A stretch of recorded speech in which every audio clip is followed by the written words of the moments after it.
La mañana con 43 minutos, 7 con 43 minutos, en Punto Noticias, primera emisión. Tenemos ya el agrado de saludar vía telemática a la doctor Inti, a la doctora Inti Quevedo, que ya está con nosotros para hablar sobre el tema sanitario. Inti Quevedo es médica, magíster en salud pública por la Universidad de Chile, con amplia experiencia en el control de epidemias. Por eso es que le hemos invitado para conversar sobre la situación sanitaria y un incremento muy acelerado de casos de COVID-19, la presencia comunitaria de la variante Omicron. El COE nacional ayer dio nuevas resoluciones como reducir al 50% el aforo en las instituciones públicas, en las instituciones del Estado. Se sugiere, se insta también a las instituciones privadas a trabajar en modalidad teletrabajo en todas las áreas que sean posibles, el control de ingreso, etcétera, etcétera, y insistir con el tema de la vacunación. ¿Cómo está, doctora? Buenos días, bienvenida. Le saludamos a Alexis Moncayo, quien le habla, Licenia Espinel. ¿Son suficientes estas medidas o ya las adoptamos demasiado tarde? El tema de la presencia del Omicron se veía venir desde hace varios meses, cuando ya hubo su presencia en otros lugares del mundo. Acá se han tomado algunas medidas, como el tema de la vacunación, que ha sido en cierta manera exitoso y que ahora se ha ralentizado por decisión de la propia ciudadanía, que no acude a los puntos de vacunación a obtener su dosis. Pero las medidas adoptadas hasta el momento son suficientes, son oportunas. ¿Qué más podemos hacer? Buenos días, bienvenida. Buenos días, muchísimas gracias a Radio Pichincha. Sí, efectivamente existe preocupación, en la comunidad científica, en quienes hacemos salud pública, por este aumento de casos. Lo que un poco también nos preocupa es quizás la lentitud con la cual las autoridades detectan estos aumentos de casos que eran esperados, que se conocían, y parecería que las autoridades esperaron el día lunes para revisar los datos, ¿no?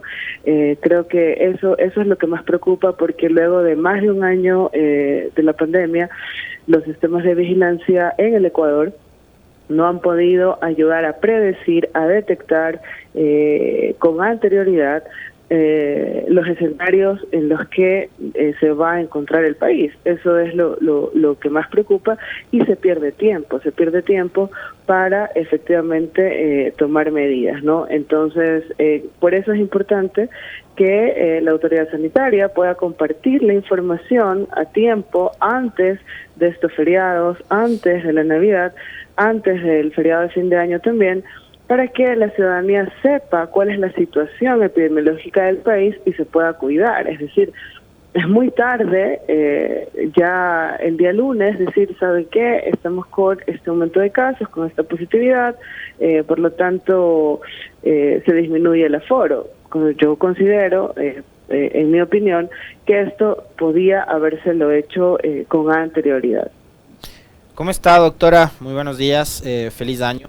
Esta situación, digamos, podía haberse evitado. Sí, yo también creo que podía haberse evitado, pero quizás tomando medidas restrictivas y de control mucho más severas. ¿Por qué? Porque acabamos de pasar el mes de diciembre, que es, digamos, el mes más festivo que hay en general, pero en el caso sobre todo de Quito y de Pichincha, digamos, es más festivo todavía por las fiestas del 6 de diciembre, ¿no es cierto? Ahí vemos un despelote total en las calles de la capital en los días de fiesta.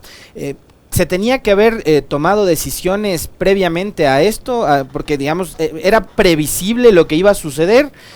Ahí hay un tema de corresponsabilidad también con los ciudadanos. Hay una corriente de gente que se niega, por ejemplo, a colocarse la vacuna. ¿Qué se debería hacer en estos casos? Más allá de esa suerte de obligatoriedad que ha emitido el gobierno, que finalmente no es, digamos, no es tabla rasa, ¿no? Que no hay ningún tipo de sanción para las personas que no se vacunan, más allá de que no les dejen entrar a determinados lugares públicos. Correcto, igualmente feliz año, Alexis, también para usted. Sí, la verdad es que Yo soy muy escéptica del término corresponsabilidad y lo he dicho desde hace mucho tiempo atrás, sobre todo cuando a la ciudadanía no se le da todas las herramientas y todos los elementos para cuidar su salud, para ser sujeto de su salud y no solo objeto de la salud. Entonces, si la ciudadanía no ha tenido la información oportuna, si la ciudadanía no ha tenido todos los elementos para cuidarse, para hacer un aislamiento, para tener, mientras hace un aislamiento, poder tener la alimentación necesaria, no tiene educación, no tiene trabajo, y encima le pedimos que no salga, y ha pasado meses en confinamiento, no hay atención para salud mental, para los estragos del confinamiento. El confinamiento no ha sido fácil para todas las personas, cuando se cierran los parques y se abren los centros comerciales, y encima de eso le digo, ¿sabes qué? Tú tienes que ser responsable. Yo por eso he sido muy escéptica de poner el peso de las estrategias de control de la epidemia en la responsabilidad de la ciudadanía, porque en muchos casos la gente no es que es irresponsable, es que efectivamente no ha tenido un proceso de educación, de comunicación, de cambios conductuales, de atención a la salud mental para poder enfrentar lo que significa una epidemia, ¿no? No se diga de las personas que han perdido familiares por el COVID, no se diga de los profesionales de la salud que han visto muertes en una cantidad inesperada, y por eso creería que el peso no debería estar ahí, sino el peso debería estar precisamente en las medidas, en las estrategias de control que debería garantizar el Estado, por un lado, y por otro lado, sí, como usted bien menciona, era previsible que en diciembre iba a pasar esto, y la pregunta es, ¿cuáles fueron las medidas para mitigar este riesgo? Es decir, ya sabíamos que había un riesgo inminente en las fiestas de diciembre, lo vimos, digamos, la antesala de lo que iba a suceder fue lo que vimos en Quito, en Pichincha, ¿verdad? Entonces, para el 6 de diciembre, entonces había que prevenir, había que establecer estrategias comunicacionales, había que apuntalar de manera más agresiva las dosis de refuerzos de la vacunación. Yo no he visto datos de que Ecuador sea un país, digamos, con una fuerte población antivacunas. Esa posiblemente sea nuestra burbuja de las redes sociales. La gran mayoría de los ecuatorianos accede a la vacunación. El problema es que la vacuna llegue, que se encuentre en los establecimientos de salud, que los equipos de salud se puedan desplegar para buscar a las personas, y en el caso de que existiera miedo en determinadas poblaciones, hay estrategias comunicacionales, conductuales, de promoción de la salud para que las personas accedan a esa vacunación. Pero si los equipos de promoción de la salud, si los equipos territoriales se encuentran disminuidos, es muy difícil llegar a toda la población, sobre todo a la población de difícil acceso. Entonces, claro que era previsible y claro que había que amanecer, digamos, en un 3 de enero con hospitales reforzados, con centros de salud reforzados, con personal de promoción de salud reforzados, y esto incluye, por supuesto, las pruebas. Lo hemos dicho en varias ocasiones. Ecuador es uno de los países que menos pruebas diagnósticas hace por habitante en la región. Entonces, difícilmente... Y donde el costo de las pruebas sigue siendo alto, ¿no, doctora? El costo de las pruebas sigue siendo alto. Exactamente. En países como Chile, como Argentina, la prueba posiblemente está en $20, y hay una gran, la prueba, digamos, en el sector privado. Pero hay una gran distribución y un gran acceso a pruebas gratis en los servicios de salud públicos en estos países, y por eso es mucho más fácil para ellos controlar una epidemia, porque saben dónde están los grupos, los clústeres de personas que están transmitiendo la enfermedad o que están infectando e enfermando, digamos, a la población. Los pueden detectar y los pueden aislar. aquí es muy importante, y lo decíamos el día de ayer, es muy importante la capacidad de aislamiento, es decir, yo he visto en estos días una gran conciencia de la ciudadanía, ha buscado hacerse pruebas. El problema es que no hay acceso siempre a estas pruebas. Por un lado, en el sector público no todo el mundo puede pagar 2 y 3 pruebas. Si tiene una familia de 4 personas, imagínense pagar 4 pruebas y a veces no tiene que hacerse una sola vez, sino varias veces. Y este es el problema que tiene el Ecuador. Hay una gran conciencia. Yo he visto personas que ya están buscando las pruebas, pero no hay acceso como tal. Entonces eso sigue siendo un problema. Deberían las pruebas llegar a ser también un hito, un logro, como lo fue la vacunación. Por supuesto, la vacunación se la ha llevado muy bien, y lo decíamos porque, entre otras cosas, el país tiene una tradición siquiera de 20 a 30 años de un programa de vacunación exitoso. Es decir, había que ser muy malo para no tener éxito en la vacunación. Sin embargo, en el tema del diagnóstico masivo, el Ecuador todavía sigue en debe, y lo estamos viendo en estos momentos. Doctora Quevedo, yo no entiendo si hoy, por ejemplo, Estados Unidos reporta más de 1 millón de contagios diarios, uno de los países con el mayor número de casos, con un repunte muy peligroso de esta pandemia. En nuestro país, una de los últimos anuncios de las autoridades es que los ecuatorianos provenientes de Florida, Estados Unidos, país donde, según sus autoridades, hoy por hoy hay más de 1 millón de contagios al día, no deben presentar prueba PCR al momento del embarque. Ese es uno de los últimos anuncios de las autoridades. Deben presentar un carnet de vacunación con esquema completo de 2 dosis, con la aplicación de la segunda dosis por lo menos 14 días antes del viaje, realizarse la prueba PCR a su arribo a Quito o Guayaquil, a costo del viajero, y realizar aislamiento preventivo según el lineamiento vigente. ¿No hay allí, digo yo, una contradicción?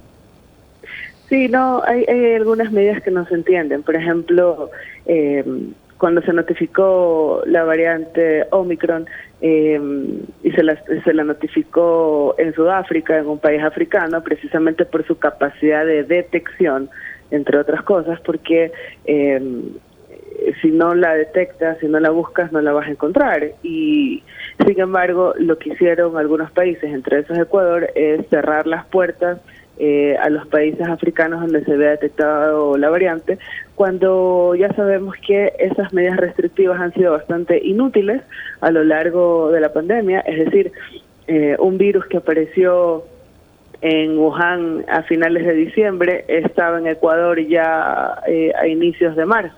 Es decir, se demoró posiblemente 2 meses en llegar de Wuhan a Guayaquil, a Ecuador. Entonces, las medidas de restricciones de la movilidad han demostrado ser bastante inútiles, sino más bien lo que ha demostrado tener eficacia y éxito es poder rastrear dónde están estas personas y registrar la movilidad de estas personas. Es decir, si llegan personas de otros países, y sobre todo de países que han notificado alguna variante de interés o alguna variante de preocupación, lo que hay que hacer con esas personas es poderlas seguir, es la trazabilidad de esas personas, y también tener espacios de cuarentena, días de cuarentena al arribo del país, para ver si esas personas presentan o no presentan síntomas, y de hecho hacer la prueba a lo posterior, no lo anterior, porque puede ser que sí, la persona salió con una prueba negativa, pero en el avión se contagió o en el trayecto se contagió. Entonces, son algunas medidas, digamos, algunas restricciones que Ecuador ha tomado que no se entienden, no se entienden muy bien qué es lo que se espera de estas medidas, pero por otro lado no estamos poniendo el foco, digamos, no estamos poniendo el esfuerzo en donde deberíamos ponerlo. Doctora Inti, este 2022 no va a ser, por lo que veo, muy distinto a lo que fue el 21. Obviamente, claro, ya son 2 años que vamos a pasarlos con la vigencia de las vacunas. Ya estamos en la etapa de la dosis de refuerzo. Y a mí me queda una duda, y claro, yo no me voy a quedar con la duda, prefiero consultarle a la especialista en esta materia, que es usted. Pero a mí me da la impresión de que ya, o sea, la pandemia es algo, o el COVID, cualquiera que sea su variante, es algo que va a estar, ¿no? Entonces yo primero quiero preguntarle, ¿cómo prevé usted que va a ser este primer trimestre del 22 con todo lo que nos deja diciembre, las consecuencias y lo que podría pasar, ¿sabe cuándo? También en este país, en Carnaval. Yo no tengo mucha expectativa de que la cosa mejore, porque ya Carnaval también está a la vuelta de la esquina. Entonces, eso por un lado, el primer trimestre del 22. Y lo otro, el COVID se va a convertir en una suerte como de gripe estacionaria, de influenza, y vamos a tener que estar vacunándonos permanentemente. Ojalá que no, pero digamos, todo apunta a que sí, a que vamos a seguir todavía algunos años en el control del COVID-19 y sus variantes, sobre todo cuando tener claro que cada vez que el virus pueda circular, cada vez que el virus continúe su circulación, de esa manera es que se generan las variantes, ¿no? Y es por eso que, digamos, de nada sirve que los países ricos, los países de ingresos altos, hayan concentrado y acaparado las vacunas. Canadá, por ejemplo, tiene vacunas para vacunar 5 veces a su población. Sin embargo, muchos países africanos tienen un porcentaje de vacunación del 15 y del 20%, ¿no? Entonces, si no todos estamos protegidos, nadie está protegido, porque seguirán surgiendo mutaciones y variantes. Ojalá que estas mutaciones y variantes no sean, digamos, mayormente letales o que ocasionen problemas. El problema que tenemos con la variante Omicron, que rápidamente se está volviendo una variante predominante por encima de la variante Delta, es que si bien no de manera individual no es más letal ni más grave, pero por ser altamente transmisible, lo que podría pasar es que se llenen los hospitales, se colapsen los hospitales y otra vez tengamos problemas para poder solventar los otros problemas de salud. Recuerde que en el Ecuador la mortalidad materna ha aumentado. Hay algunas otras muertes por otras enfermedades que también han aumentado. Es decir, si tengo todas las camas llenas de un hospital de COVID, no voy a poder atender los accidentes de tránsito, no voy a poder atender un infarto cardíaco, no voy a poder atender un parto complicado, y esas personas están en riesgo de morir. Entonces, por eso es la necesidad de poder controlar la epidemia, sí, vía vacunas, pero vía equidad también, para que todos se vacunen, no solamente los países de ingresos medios y de ingresos altos. Por otro lado, sí, hay quienes ya hablan sobre que esta enfermedad del COVID-19 podría quedarse como una endemia, es decir, como una enfermedad ya propia y circulante de los países. Ojalá que no sea como la influenza. En el caso de la influenza hay que fabricar, digamos, hay que formular una vacuna cada año, dependiendo del tipo de influenza que circule. Si es la influenza tipo A, tipo B, se fabrica la vacuna. Esto encarece el valor de la vacuna. La vacuna de la influenza es una de las vacunas más caras del esquema de vacunación que tiene el país. Hay vacunas que cuestan centavos, como la vacuna de la polio, la vacuna de sarampión, pero esta vacuna está cerca posiblemente de los $5. Entonces, ojalá que esto no suceda, ojalá también que mejore el desarrollo de las vacunas. Hemos visto cómo vacunas que en un principio se vendieron, con marketing y demás, como las mejores vacunas, hoy por hoy hemos visto un desempeño no tan bueno, y ha perdido su eficacia a lo largo del tiempo, y por eso, digamos, las dosis de refuerzo. Doctora Quevedo, yo tengo una inquietud adicional. Está ahora, además de esta variante Omicron en el país, en el mundo, hay otra preocupación por estos casos de flurona, que aparentemente se trata de influenza o de gripe y el COVID, las dos enfermedades a la vez. ¿Cómo nos podemos dar cuenta de que tenemos la flurona? Porque ya está cerca, ¿no? Ya hay 4 casos que se han registrado en Brasil. Brasil está muy cerca a nuestro país, es decir, que esto también podría llegar en cualquier momento al Ecuador. Pero ¿cuáles son los efectos, las consecuencias de esta flurona? ¿En qué consiste, por favor? Ahí, más bien, creo que también es un poco de ahí de influencia mediática con este tema de la coinfección, de tener dos infecciones o dos enfermedades transmisibles al mismo tiempo. En Ecuador lo tenemos todo el tiempo tenemos dengue, influenza a la vez. Eso lo hemos visto, digamos, en la pandemia. Ahora hemos visto casos. Recordemos que estamos también en época de circulación de influenza. Ayer una periodista en redes sociales preguntaba por qué hay personas que con síntomas respiratorios salen negativos al COVID-19, y es porque estamos en época de circulación de influenza. La circulación de la influenza en el Ecuador es de noviembre a marzo aproximadamente. Las últimas semanas de noviembre y las primeras semanas de marzo, y es por esto que el país también tiene en su esquema de vacunación la vacuna de la influenza, pero para población de riesgo, y en este momento, digamos, también las autoridades deberían informar cómo está la circulación de influenza. ¿Es una circulación alta, esperada, o está por encima de lo esperado? ¿Cómo está la vacunación de influenza? También tenemos que vacunarnos de influenza, y esto sería importante también conocerlo a través de las autoridades. Pero digamos, estos casos de tener dos infecciones en una sola persona lo hemos visto todo el tiempo, lo vemos de tanto, no es algo que en la costa que hay esos casos de dengue y de COVID-19 a la vez, ¿no? Así es. Uh-huh. Pero no se complica. Le pregunto, doctora Quevedo, si una persona ya le da la influenza o la gripe y además le da el COVID, ¿lo uno no complica lo otro?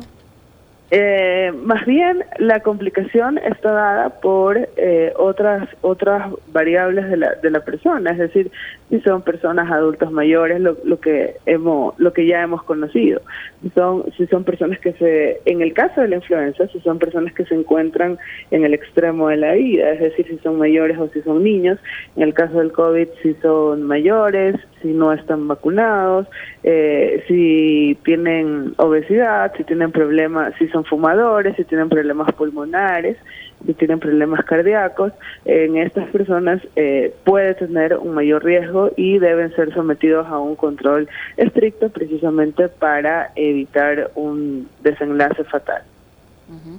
Y finalmente, doctora Quevedo, ¿en qué tiempo? Usted mencionaba hace un momento que la variante Omicron se va a convertir en predominante, y tomando en cuenta la rapidez con la que se contagia con esta variante, ¿en qué tiempo pasaría ese escenario en el país? ¿En qué tiempo la Omicron sería la variante del COVID predominante?